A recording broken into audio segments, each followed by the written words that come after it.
Саламатсыздар ма? Мен 22 жылдың 2 полугодиясына отчет уақыты болып қаннан кейін сол отчетта қалай тапсыратыным туралы видео қарап өтіңіздер. Бірінші войти по ЭЦП деп өзіміздің аут ключімізді таңдап, оған паролімізді жазып, салық KZ сайтына кіреміз.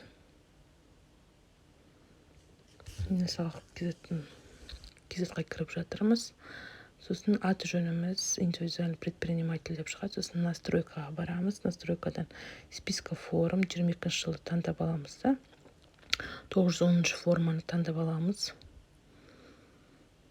Сосын бұл жерде біз өз даналарымызды толтырамыз. Мына жерде бізде иініміз шығып тұр, аты жөніміз шығып тұр. Сосын 3-ші разделда полугодие 2-ні таңдайсыздар. 4-те не ведет бухгалтерский счет. Сосын 5-те очередная. Бірінші рет тапсырып тұрсаңыз, первоначальный таңдайсыз. Одан кейін 8-шіде резидентті таңдайсыз. Ары қарай сіз егер мен 0 белгілеп жатырмын, міне бұл медстраховканы 0-мен белгілеп жатырмын. Егер сізде нулевой отчет болса, сіз 0-мен және 4200 теңгемен белгілеуіңіз керек.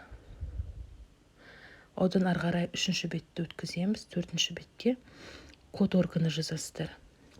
Код органы сіздің ИП-іңіз қай жерде орналасқан, соны жазасыз. Және де сіздің тұратын жеріңіз қай жерде, сол 2 код органын жазасыз. Тауып аласыздар. Мысалы мен Теміртауда тұрам, Теміртау 3012. Солай белгілеп өтеміз. Сосын ошибкасы бар ма екен көреміз, проверить. Заполнение ошибок нет. Сосын отправить в ОГД.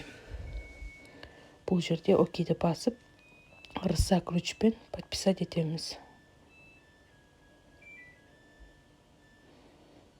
Болды. Осылай 2 минутта нулевой отчет тапсырамыз, қыздар.